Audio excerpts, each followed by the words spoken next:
أعوذ بالله من الشيطان الرجيم. بسم الله الرحمن الرحيم. وَإِذْ قُلْنَا لِلْمَلَائِكَةِ اسْجُدُوا لِآدَمَ فسجدوا إلا إبليس أبى واستكبر وكان من الكافرين. صدق الله العظيم.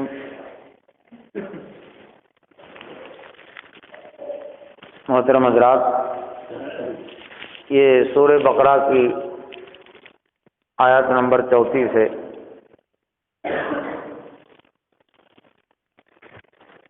رکوعات کے لحاظ سے یہ سورہ بقرہ کے چوتھے رکوع کی ایک اہم آیت ہے. ویسے یہ سورہ بقرہ کا چوتھا رکوع یہ مکمل رکوعی بڑی اہمیت کا حامل ہے، اس لیے کہ اس رکوع میں انسانوں کی پیدائش کا مقصد بیان کیا گیا، اور پھر قیامت تک کے لیے انسان کے لیے جسمانی لحاظ سے یا روحانی لحاظ سے جن چیزوں کی ضرورت درکار تھی، تو اس رکوع کے ذریعے سے ان ضروریات کی تکمیل کا اعلان بھی کر دیا گیا. اس سے پہلے کی 3 آیات یہ علم الاشیاء سے متعلق تھی، جو انسان کی فطرت میں اللہ تعالیٰ نے رکھ دیا. چیزوں کا علم، سائنسی علم، عصری علوم، جو بھی اس کو آپ نام دے لیجئے. اب یہ علم الاشیاء کی تکمیل کے بعد جو مرحلہ پیش آیا انسانوں کے ساتھ، اور اللہ تعالیٰ کا جو فیصلہ پھر صادر ہوا کہ مزید فرشتوں پر انسان کی برتری اور فضیلت ظاہر ہو. ایک تو اس امتحان کے مرحلے میں حضرت آدم علیہ السلام کامیاب ہوئے کہ وہ نام حضرت آدم علیہ السلام کو جو سکھلائے گئے تھے انہوں نے بتلا دیے. فرشتوں نے لا علمی ظاہر کی، اس لیے کہ فرشتوں کو ان چیزوں کا علم تھا ہی نہیں، اور نہ اس علم کی ان کو ضرورت تھی. تو پھر اللہ نے فرمایا کہ ترجمہ آیت کا سن لیجئے. پھر جب ہم نے فرشتوں کو حکم دیا کہ آدم علیہ السلام کے سامنے جھک جاؤ، یہاں پر سجدے کا ترجمہ جھکنے سے کیا گیا، تو فرشتے حضرت آدم علیہ السلام فسجدوا الا ابلیس، تو سب کے سب جھک گئے یا سب نے سجدہ کیا مگر ابلیس نے. اس نے انکار کیا اور تکبر کیا اور وہ کافروں میں سے ہو گیا. قرآن مجید کی جو اہم آیات ہوتی ہے یا قرآن مجید کی کوئی اہم بات جو ہوتی ہے وہ ایک ہی مقام پر نہیں آئی، وہ مختلف مقامات پر آئی ہے. اور قرآن مجید کی تفسیر کا ایک اصول اور ایک طریقہ یہ بھی ہے القرآن یفسر بعضہ بعضا، قرآن کا بعض حصہ بعض کی تفسیر کرتا ہے. اور یہ اصول تفسیر کا ایک اہم اصول ہے. جو اس کو پورے طور سے نہ سمجھے تو قرآن مجید کی تفسیر کو سمجھ نہیں سکتا اور سمجھا نہیں سکتا. اسی مضمون کو قرآن مجید کے دوسرے مقامات پر بڑی صراحت اور وضاحت کے ساتھ بتلا دیا گیا. یہاں تو صرف اجمالی طور سے بات کہہ دی گئی کہ اللہ نے فرشتوں کو حکم دیا کہ وہ آدم علیہ السلام کے لیے سجدہ کرے، تمام نے سجدہ کیا، اجمعون کے الفاظ بھی استعمال ہوئے ہیں، مگر ابلیس نے، تب بظاہر تو ایسا لگتا ہے کہ گویا کہ ابلیس بھی فرشتوں میں سے کوئی مخلوق ہے، اس لیے کہ اس کی یہاں جنس کا نسل کا تذکرہ نہیں کیا گیا، لیکن دوسرے مقام پر صراحت اور وضاحت کے ساتھ یہ بات کان من الجن، وہ جنوں میں سے تھا، لیکن وہاں وہ موجود تھا، اور ایک طرح سے اب انسانوں کو اس دنیا کی جو خلافت سونپنی تھی، تو جس طرح سے فرشتوں کی اطاعت اور فرما برداری ضروری تھی، تو جن بھی تابع ہوتے، فرما بردار ہوتے، ان کو بھی تابع بنانا مقصود تھا، لیکن جنہوں نے ایک طرح سے انکار کیا۔ مفسرین نے بات لکھی کہ یہ صرف ابلیس کے انکار کی بات نہیں، پورے ذریت جن، اور جو سیاق و سباق سے جو بات واضح ہوتی ہے وہ یہ کہ جس طرح سے انسانوں کی تخلیق حضرت آدم علیہ السلام سے چلی، اور تمام انسانوں کے جو باپ ہے، جد امجد ہے، وہ حضرت آدم علیہ السلام ہے، تو جس قبیل سے اور جس طریقے سے ابلیس کا تذکرہ قرآن مجید میں ہوا ہے جنوں کے پس منظر میں، تو ایسا لگتا ہے کہ یہ جنوں میں سے سب سے پہلا جن تھا، اور وہی جن تمام جنوں کی پیدائش کا ذریعہ بنا، یعنی اسی سے تمام جن پیدا کیے گئے، یعنی ذریعے پیدائش۔ اور اس وقت تک تو اللہ کا قرب اور اللہ کی نزدیکی اسے حاصل بھی تھی، لیکن اس نے تکبر کیا۔ جب اللہ نے اس سے پوچھا کہ میں نے تجھے حکم، تو نے سجدہ کیوں نہیں کی، امر تو، جبکہ میں نے تجھے حکم دیا، تو اس نے بیجا تعویل کی، قال انا خیر منہ خلقتنی من نار وخلقتہ من طین، کہ تو نے مجھے آگ سے پیدا کیا اور انسان کو یعنی آدم کو مٹی سے پیدا کیا، جبکہ اللہ کے حکموں کے سامنے کسی تعویل کی ضرورت ہی نہیں۔ لیکن اپنی عقل کو ایک طرح سے اس نے خدا سمجھا، اپنی عقل کو منصف سمجھا کہ عقل جو فیصلہ کرتی ہے، دماغ جو فیصلہ کرتا ہے، اور دماغ یہ فیصلہ کرتا ہے کہ بہرحال آگ وہ مٹی سے اعلیٰ چیز ہے، مٹی کے اندر تو دبنے کی صلاحیت ہے، آگ کے اندر تو وہ پڑنے کی، بھڑکنے کی صلاحیت ہے، تو آگ کو کیوں جھکنا چاہیے مٹی کے سامنے؟ لیکن اللہ کے حکموں کے سامنے کوئی بڑا نہیں، کوئی چھوٹا نہیں، سب سے بڑا اللہ کا حکم ہے۔ اب یہ دیکھیے فرشتے جو مقرب ترین ہیں، جن میں حضرت جبرائیل علیہ السلام بھی ہے کہ ذی قوت عند ذی العرش مکین، کہ جو طاقتور عرش، جو عرش والا ہے اس کے مکین ہے، ساتھی ہے، اور صرف ایک اشارے سے، ایک پر سے انہوں نے بڑی بڑی قوموں کو تباہ اور برباد کر دیا، ان کو 600 بازو ہے، اور جو اللہ کے احکام لاتے تھے نبیوں کے پاس، تو گویا کہ سجدے میں وہ بھی شامل ہے، کلو مجموعون، تمام فرشتوں نے جو سجدہ کیا تو اس میں جبرائیل علیہ السلام بھی ہے، اس میں میکائیل بھی ہے، اور جتنے بھی فرشتے ہو سکتے ان گنت لا تعداد، ان تمام فرشتوں نے سجدہ کیا، اس لیے کہ اللہ کا حکم تھا، اور اللہ کے حکموں کے مقابلے میں کسی اور کا کوئی حکم یا کسی اور کی کوئی سمجھ کو دخل دینا، یہ اللہ کی نافرمانی ہے۔ فرشتوں سے متعلق یہ بات قرآن مجید میں صراحت کے ساتھ ملتی ہے کہ لا یعصون اللہ ما امرہم، وہ نافرمانی نہیں کرتے، وہی کرتے جو اللہ انہیں حکم دیتا ہے۔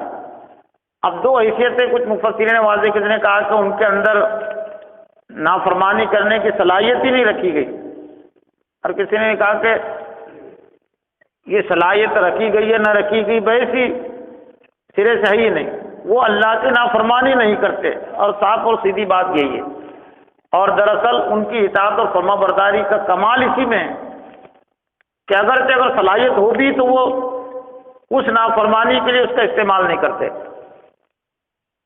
وہ اللہ کے ہمیشہ مطیع اور فرما بردار رہتے ہیں، کبھی وہ اللہ کی نافرمانی نہیں کرتے. البتہ انسانوں کے اندر انسان نافرمانی بھی کرتے ہیں، جن بھی نافرمانی کرتے ہیں، لیکن فرشتے اللہ کی نافرمانی نہیں کرتے. اور جہاں تک کہ طاقت اور قوت کی بات ہے تو پھر فرشتوں کو جو طاقت اور قوت حاصل ہے وہ جنوں کو بھی نہیں ہے اور وہ انسانوں کو بھی نہیں ہے. مادی نقطہ نظر سے تو انسان تو تیسرے نمبر پر آتے ہیں. پہلے نمبر پر تو یقیناً فرشتوں کی طاقت اور قوت ہے، دوسرے نمبر پر جنوں کی طاقت اور قوت ہے، اور تیسرے نمبر پر ہے انسانوں کی طاقت اور قوت. لیکن اس زمین میں قیامت تک کے لیے جو اختیار کی بات ہے وہ سب سے زیادہ اختیار انسانوں کو دیا گیا. یہ بالکل دوسری بات ہے. سخر لکم ما فی السماوات و ما فی الارض. اس میں اختیار دیے جانے میں کسی کی طاقت کا کم ہونا زیادہ ہونے کی بات نہیں ہے. ورنہ اگر ہم دیکھیں تو بیل کی طاقت اور قوت 10 آدمیوں کے برابر ہوتی ہے. ایک بیل جو ہے تو 2 کنٹل 3 کنٹل وزن وہ کھینچتا ہے. لیکن کیا وہ صرف ظاہری طاقت اور مادی طاقت اور قوت کی بنیاد پر اس کو یہ کہہ سکتے ہیں کہ چونکہ انسان سے زیادہ طاقت ہے تو انسان سے ہی بڑا ہو گیا؟ یہ بالکل دوسری چیز ہے. کیونکہ انسان کو اس دنیا میں تمام مخلوقات کا ایک طرح سے سربراہ بنایا گیا اور تمام مخلوقات اس کے تابع کر دی گئی.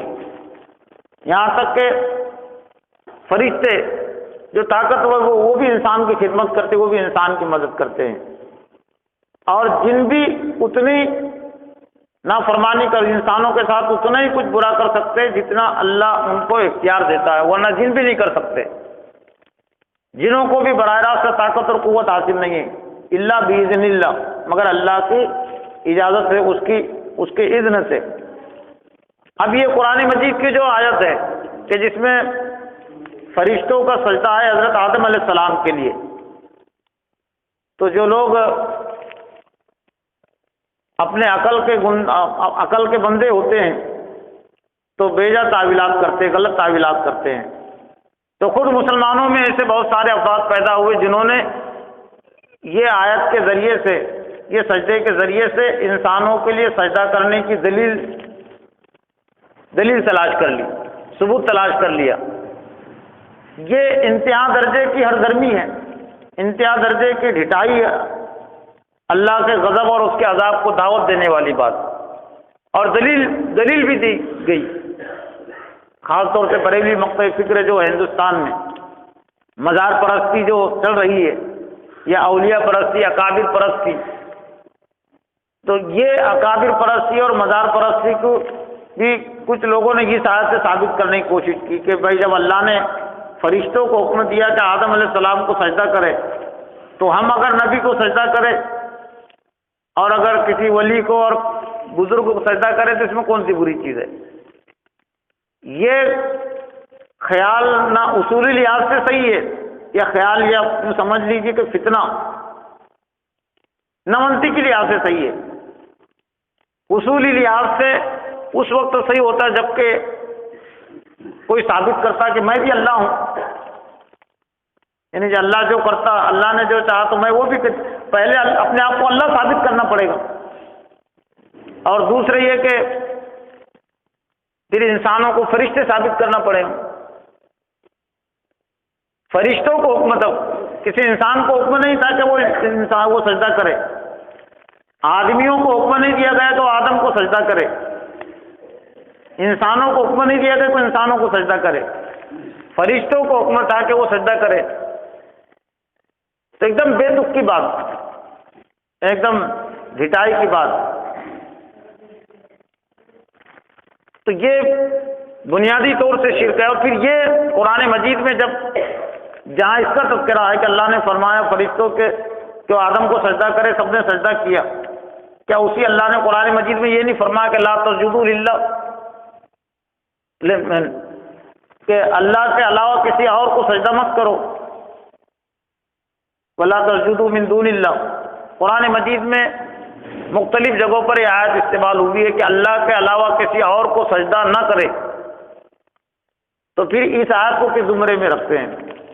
لیکن چونکہ شیطان اصل میں انسانوں کا دشمن ہے، ایمان والوں کا دشمن ہے، اور قیامت تک اسے مہلت ملی ہوئی ہے، تو وہ ڈھٹائی پیدا کرتا ہے کہ گناہ وہ کرتے رہے، اور گناہ کو اچھے نام سے، یعنی شرک جو پھیلایا گیا، اور یہ سجدے یہاں تک کہ دو تقسیمیں کر لی گئی، ایک ہے سجدے تعظیمی کی اور ایک ہے سجدے تعبدی کی۔ اور لوگ کہتے ہیں کہ سجدے تعبدی وہ بندگی کا عبادت کا سجدہ وہ تو صرف اللہ کے لیے، اور تعظیم کا سجدہ یہ عام انسانوں کے لیے بھی ہے۔ تو سجدہ ایک ہی ہوتا ہے اور وہ صرف اللہ کے لیے خاص ہے، کسی اور کے لیے سجدہ کرنا یہ شرک ہے۔ حضور صلی اللہ علیہ وسلم سے بڑھ کر کون انسانوں میں مقدس ہو سکتا ہے؟ لیکن حضور صلی اللہ علیہ وسلم نے اپنے لیے تو جھکنا بھی پسند نہیں کیا، اپنے لیے تو ادب کے لیے احترام میں کھڑے ہونا بھی پسند نہیں کیا، تو شاید یہ اللہ کے رسول سے ہی پڑ گئے۔ یہ انہوں نے یہ جتنے زیادہ جو مزار کی جن کے عروج بڑھتے ہیں، تحقیق اگر کی جائیں گی، اور جنہوں نے تحقیق کے نتیجے میں پہنچے ہیں کہ یہ زیادہ تر جادوگر تھے، لیکن انہوں نے جادو کے یہ جو کرتب دکھائے خانقاہوں میں بیٹھ کر، مسجدوں میں بیٹھ کر، تو لوگوں نے کرامت سمجھی۔ اگر وہ یہ جادو اگر بازار میں دکھاتے، چوراہے پر دکھاتے، لوگ آج بھی دکھاتے، لوگ ان کو جادوگری سمجھتے ہیں، لیکن اس سے زیادہ ان کو سستی شہرت اس میں ملی، تو وہ جو جادوگر تھے تو وہ پھر صاحب کرامت بن گئے، اور پھر ان کی مزاریں بن گئی، اور پھر جب تجارت زیادہ چلی تو پھر جو نہیں تھے انہوں نے بھی کوئی نہیں ملا ولی تو پھر کسی گھوڑے کو دفن کر دیا، گدھے کو دفن کر دیا، یا پھر چھڑاوا بنا لیا کہ یہاں پر وہ تو نہیں ہے لیکن یہاں بیٹھے تھے، یہاں سے وہ گزرے تھے، اس لیے ان کا چھلا ہوا ہے یہاں ان کو ملا۔ اس لیے کہ جب سوچنے سمجھنے کی صلاحیت انسان کی معاف ہو جاتی ہے، اور قرآن سے جب تعلق اس کا ٹوٹ جاتا ہے، تو پھر شیطان کے لیے زمین زرخیز ہو جاتی ہے، اور اس کے لیے کام آسان ہو جاتے ہیں۔ شیطان کا جس ذریعے سے کام مشکل ہوتا ہے وہ قرآن کی تعلیم کی وجہ سے۔ تو قرآن کی تعلیم جب تک معاشرے میں رہیں گی اور لوگ اس کو پڑھتے رہیں گے، سمجھتے رہیں گے، تو شیطان کے لیے قدم قدم پر رکاوٹیں رہیں گے۔ نہیں، اللہ تو یہ فرماتا ہے، پھر اللہ کی بات صحیح ہے، دوسروں کی بات صحیح ہے، لیکن جب بیچ میں سے قرآن ہی ختم ہو گیا، قرآن سے تعلق ہی ٹوٹ گیا، تو پھر کون بڑا کون چھوٹا، اور کون سچا اور کون جھوٹا، اس کا فیصلہ کون کرے گا؟ اس کا فیصلہ پھر ابلیس کرتا ہے۔ جب راستے سے پھر شیطان اللہ ہٹ جاتا ہے، اللہ کا کلام ہٹ جاتا ہے، تو پھر منصف ابلیس ہوتا ہے۔ وہ علامہ اقبال کی جو مجلس شورا ہے تو وہ پڑھ لیجئے، بڑی صراحت اور وضاحت کے ساتھ ابلیس کے جو منصوبے ہوتے ہیں تو وہ اپنے مشیروں کے ذریعے سے کیا کیا کارستانیاں کرتا۔ علامہ اقبال نے ایک طرح سے وہ ابلیس کی ترجمانی کی۔ تو آج اگر ہم عالمی حالات کا جائزہ لیں تو ابلیس ہی کی زیادہ سربراہی چل رہی ہے، اور حق پرست دنیا میں آج ایک طرح سے مغلوب ہے اور مظلوم ہے۔ اس لیے میدان عمل میں جو کچھ ہو رہا ہے لوگ اسی کو سب سمجھتے ہیں۔ تو اللہ نے فرمایا کہ جب ہم نے کہا کہ فرشتوں سجدہ کر، انہوں نے سجدہ کیا، مگر ابلیس نے انکار کیا اور وہ کافروں میں سے ہو گیا۔ اب یہ سجدے کی بات، اس میں جو بھی سجدہ، یہ حضرت ایک طرح سے آدم علیہ السلام کے لیے سجدہ نہیں تھا، اس کی ایک توجیہ بھی ہو سکتی ہے کہ ہم اس زمین پر سجدہ کرتے ہیں، تو کیا کوئی یہ کہہ سکتا ہے کہ ہم نے یہ مسجد اقصیٰ کہ یہ ہندوستان کی زمین ہے، تو کیا ہم ہندوستان کی سرزمین کو سجدہ کر رہے ہیں؟ کیا خانہ کعبہ میں جا کر جو حاجی جاتے ہیں تو کیا کوئی یہ ثابت کر سکتا ہے انہوں نے خانہ کعبہ کو سجدہ کیا، مسجد کو سجدہ کیا؟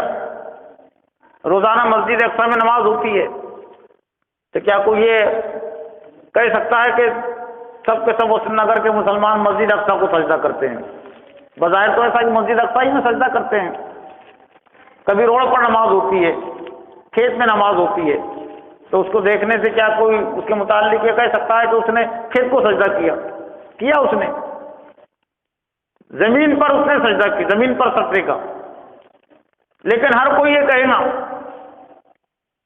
کہ سب کے سب مسلمان اللہ کے لیے سجدہ کرتے ہیں، مسجد اقصیٰ کو سجدہ نہیں کرتے، خانہ کعبہ کو سجدہ کرنا جائز نہیں ہے، ہندوستان کی سرزمین کو سجدہ کرنا جائز نہیں ہے، پاکستان کی سرزمین کو سجدہ کرنا بھی جائز نہیں ہے. سجدہ تو اس پر ہو رہا ہے لیکن وہ سجدہ ہے اللہ کے لیے.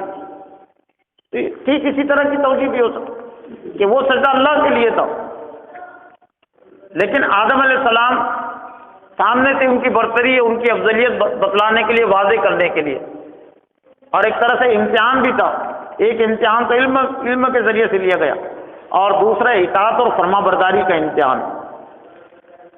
اور پھر جو اس میں توجیہ ہو سکتی ہے وہ شاید یہ کہ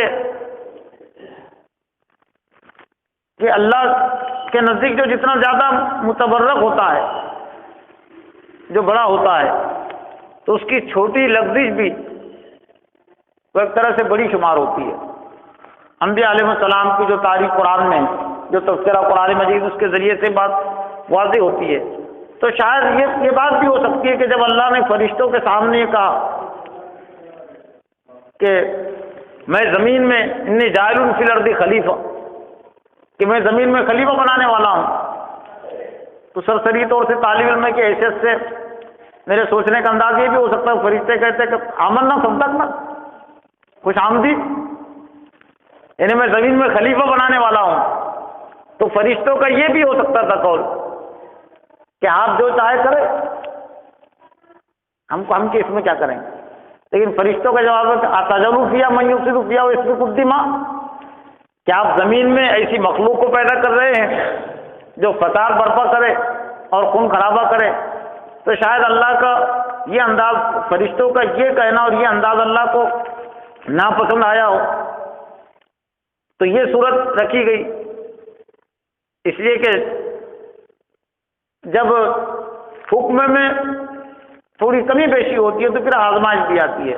جیسے حضرت ابراہیم علیہ السلام نے ایک مرتبہ کہا کہ ربی ارینی کیف تحیی الموتیٰ، اے میرے رب تو مجھے دکھلا دے کہ تو مردوں کو کیسے زندہ کرتا ہے یا کرے گا. تو قال اولم تؤمن، اللہ نے فرمایا کہ کیا تمہیں ایمان نہیں. حضرت ابراہیم علیہ السلام نے قال بلی ولکن لیطمئن قلبی، کیوں نہیں، ایمان تو ہے لیکن اطمینان قلب کے لیے. تب اطمینان قلب حاصل کرنا چاہتے ہو تو پھر وہ اتنا آسان نہیں ہے. پھر امتحان میں ڈالا گیا. امتحان کیا تھا؟ قال فخذ اربعۃ من الطیر، 4 پرندے لے لو، فصرہن الیک، اور ان کو اچھی طرح بہلا لو. اب یہ بات اتنی آسان نہیں ہے، میں نے کہہ دیا اور سن لیا، لیکن جو پرندوں کے جو شکاری ہے اور کس طرح سکھانے میں کتنی زحمت جاتی ہے، ذرا ان سے جا کر پوچھیے کہ 4 پرندوں لے لو اور ان کو بہلا لو، یعنی اپنے سے مانوس کر لو.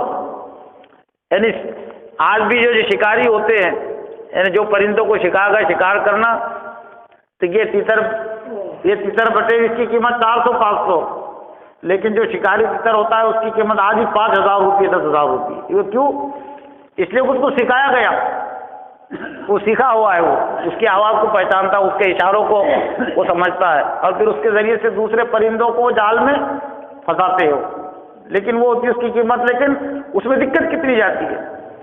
تو اب اطمینان حاصل کرنا چاہتے 4 پرندے لے لو، ایک پرندہ نہیں، اور پھر 4 پرندے کو اپنی بولیاں سکھاؤ، اپنا انداز سکھاؤ، اور پھر اس کے بعد کیا فصر ثم اجعل كل جبل منهن جزءا، اور پھر وہ پرندوں کے ٹکڑے ٹکڑے کرو اور الگ الگ پہاڑ پر لے جا کر رکھ دو، پورے پہاڑوں پر پھیر دو، اور پھر ان کو بلاؤ، یہ آتی نہ کا سایہ، تو پھر دوڑ کر آئیں گے. تو یہ اس کے جواب میں جب حضرت ابراہیم علیہ السلام نے کہا تھا کہ مجھے آپ دکھلا دیجئے، بتا دیجئے کہ زندوں کو آپ کیسے مردوں کو کیسے زندہ کرتے ہیں، تو یہ مرحلے سے گزرنا پڑا. تو جو جتنا زیادہ پھر اللہ کی رحمت چاہتا ہے، اطمینان چاہتا ہے، تو اس کو اتنی مشقت کرنی پڑیں گی. تو اس میں بھی یہی چیز ہو سکتا کار فرما رہی ہو کہ فرشتوں کی طرف سے جو جواب اللہ کو مطلوب تھا، یہ جو ہونا چاہیے تھا، تو شاید اس میں کمی بیشی رہی، جس کی وجہ سے یہ دو امتحانی مرحلے سے ایک طرح سے گزارا کر پھر انسانوں کو بھی بتلانا مقصود تھا کہ تمہاری اصل ابتدا کیا ہے، تمہاری ابتدائی حیثیت کیا ہے۔ پھر اس کے بعد حضرت آدم علیہ السلام کے لیے اور ان کی بیوی حضرت حوا کے لیے اللہ کی طرف سے جو فیصلہ صادر ہوا اس کا تذکرہ ہے۔ یہاں صرف یہ کہ فرشتے وہ اللہ کے سامنے مطیع اور فرما بردار ہو گئے، انہوں نے سجدہ کیا، لیکن ابلیس کی نافرمانی سرکشی وہ ظاہر ہو گئی، واضح ہو گئی، اور پھر یہیں سے اور آمدہ درگاہ کر دیا گیا۔ اللہ سے دعا ہے کہ اللہ تعالی ہمیں قرآن مجید تعلیمات کو سمجھنے پر عمل کرنے کی توفیق عطا فرمائے۔ ربنا تقبل منا انک انت السمیع العلیم وتب علینا انک انت التواب الرحیم۔